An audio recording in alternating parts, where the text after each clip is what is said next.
Agora, bora mostrar a tabela final do Grande Prêmio da Holanda dos titulares. Na primeira posição ficou Lando Norris, da McLaren. Na segunda posição ficou Oscar Piastri, da McLaren. Na terceira posição ficou Esteban Ocon, da Haas, com a volta mais rápida. Na quarta posição ficou Isaac Adjar, da Red Bull. Na quinta posição ficou Kimi Antonelli, da Mercedes. Na sexta posição ficou Oliver Behrman, da Haas. Na sétima posição ficou Max Verstappen, da Red Bull. Na oitava posição ficou Franco Colapinto, da Alpine. Na nona posição ficou Charles Leclerc, da Ferrari. Na décima posição ficou Valtteri Bottas, da Cadillac. Na 11ª posição ficou Fernando Alonso, da Aston Martin.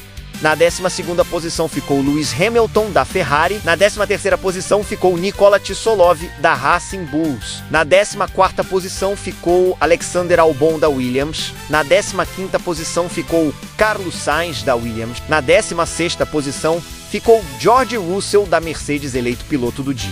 Na 17ª posição ficou Lance Stroll, da Aston Martin. Na 18ª posição ficou Nico Hülkenberg, da Audi. Na 19ª posição ficou Sérgio Pérez, da Cadillac. Na 20ª posição ficou Arvid Lindblad, da Racing Bulls. Na penúltima posição ficou Gabriel Bortoleto, da Audi. E na última posição ficou Paul Aron, da Alpine. A porcentagem do sistema de pontuação dessa corrida ficou em 97%. E o sistema de penalização foi atualizado daquele jeito. Começa com Adjar, que foi de 8 para 10 pontos. Antonelli foi de 4 para 6 pontos de penalização. Behrman foi de 2 para 4 pontos de penalização.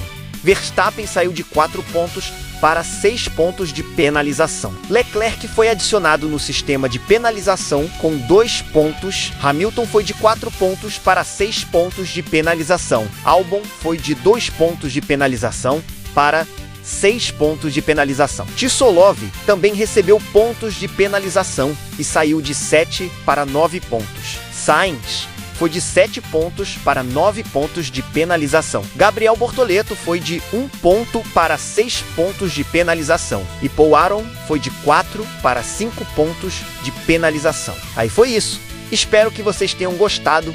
Se gostaram, deixa o like, se inscreva no canal e ativa o sininho das notificações. Só digo uma coisa para vocês. Se prepare para maratonar com várias corridas seguidas, sem intervalo. Lembrando que para a etapa de Miami teremos 3 alterações para o próximo GP em Miami. Na Alpine volta para o assento Gasly nos titulares e Aron nos reservas, voltando ao cronograma normal. Na Racing Bulls, o Lawson vai voltar como piloto titular e Tissolov como piloto reserva, e Tine Van School vai sair e Ernesto Rivera vai se manter no assento. E Alessandro Just vai substituir o Luke Brown, que foi banido para essa etapa. Por não ter conflitos com a etapa na Fórmula 2, não vai ter substituto para o Just. Agradecemos a sua companhia e nos vemos na quinta, no GP de Miami.